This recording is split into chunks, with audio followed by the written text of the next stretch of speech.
ఆరోగ్యశ్రీలో test free ఉంటుంది, మీకు రేడియేషన్స్ ఫ్రీ ఇస్తారు. ఎంఆర్ లినాక్ అనేది మీకు ఇప్పుడు ఏదైనా కానీ రేడియేషన్ ఇచ్చినప్పుడు క్యాన్సర్ కణాలు ఉంటాయి కదా, అది మూవ్ అవుతూ ఉంటాయి బాడీలో.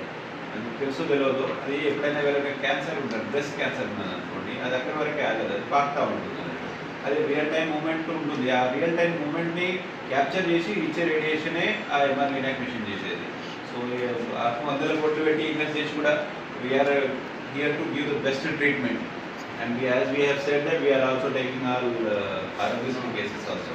So any blood cancer related doctor is available at so much kuda meeru tappakunda akkada raavachu. Any doubts unna meeru anytime you can reach out. Okay thank you sir. thank you ఎక్కువ మందికి so ఇద్దరు ఒకే ఫ్యామిలీలో diagnose అయినప్పుడు కానీ are తక్కువ వయసులో cancer అనేది 60-70 వయసు రీత్యా రావచ్చు.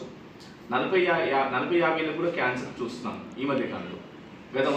గత 6 నెలల్లో 100 పేషెంట్ చూస్తే అందులో 40 మంది 40 సంవత్సరాల్లోపు ఉన్న వాళ్ళు ఉన్నారు. సో ఈ సంఖ్య పెరగడానికి రీజన్స్ కూడా జన్యుపరమైన సమస్యలు ఉండొచ్చు, అండ్ ఎర్లీగా ఈ స్మోకింగ్ అలవాటు ఆహార అలవాటు మారడం ఉండొచ్చు, అండ్ మనం తెలియకుండా కూడా ఈ జన్యుపరమైన క్యాన్సర్ ఫ్యామిలీ రన్ అవుతున్నా కూడా తెలుసుకోలేని సిచ్యువేషన్లో ఉన్నాము. సో ఇది ఈ టాక్ వల్ల నా అవేర్నెస్ ఏం క్రియేట్ చేయాలనుకున్నానంటే, ఎవరికైనా ప్రతి ఫ్యామిలీలో 2 కంటే ఎక్కువ క్యాన్సర్ డయాగ్నోస్ అయినా కూడా అండ్ తక్కువ వయసులో క్యాన్సర్ సమస్యలు చూసినా వెంటనే జెనెటిక్ టెస్టింగ్ చేయించుకోవాలి. సో జెనెటిక్ టెస్టింగ్ చేయించుకున్న తర్వాత ఆ క్యాన్సర్ నార్మల్ వాళ్ళకి, వాళ్ళ ఫ్యామిలీలో వాళ్ళ అన్నదమ్ములకు కానీ అక్క చెల్లెలకు కానీ ఆ క్యాన్సర్ వాళ్ళని పడకుండా ముందస్తు చర్యలు తీసుకోవచ్చు. ఇంకోటి లంగ్ క్యాన్సర్ అనేది మనం స్టేజింగ్ వైజ్ ట్రీట్మెంట్ చేసినా కూడా ఎర్లీగా డిటెక్ట్ చేయడం చాలా కష్టం.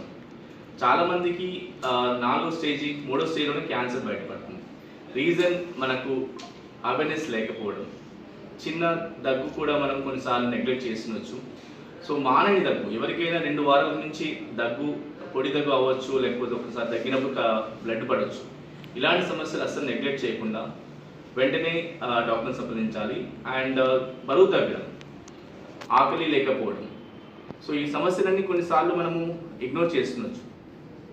సో ఎలాంటి డైట్ లేకుండా బరువు తగ్గినప్పుడు కానీ అండ్ ఎలాంటి అబ్నార్మల్ లంప్స్ కానీ తగ్గినప్పుడు బ్లడ్ పడడము, బరువు తగ్గడము, ఛాతీలో నొప్పి, అండ్ కొంతమందికి రేర్గా డైరెక్ట్గా ఫిట్స్తో బయటపడవచ్చు. సో సిమ్టమ్స్ అనేవి చాలా వెరీగా ఉంటాయి. సో మోస్ట్ కామన్గా వచ్చే సిమ్టమ్స్ మాత్రం అట్లీస్ట్ నెగ్లెక్ట్ చేయకుండా సింపుల్ చెస్ట్ ఎక్స్రే కానీ లో డోస్ సిటీ స్కాన్ వచ్చింది. క్యాన్సర్ని 5 mm ఉన్నప్పుడు కూడా పరిగెట్టే స్కాన్ అనేది మన వరంగల్లో కూడా అవైలబుల్ ఉంది, లో డోస్ సిటీ స్కాన్. దానివల్ల ఎక్కువ రేడియేషన్ ఎఫెక్ట్ కూడా ఉండదు. తప్పకుండా 50 సంవత్సరాలు పైబడిన వాళ్ళు, ఎక్కువ స్మోకింగ్ హిస్టరీ ఉన్న వాళ్ళు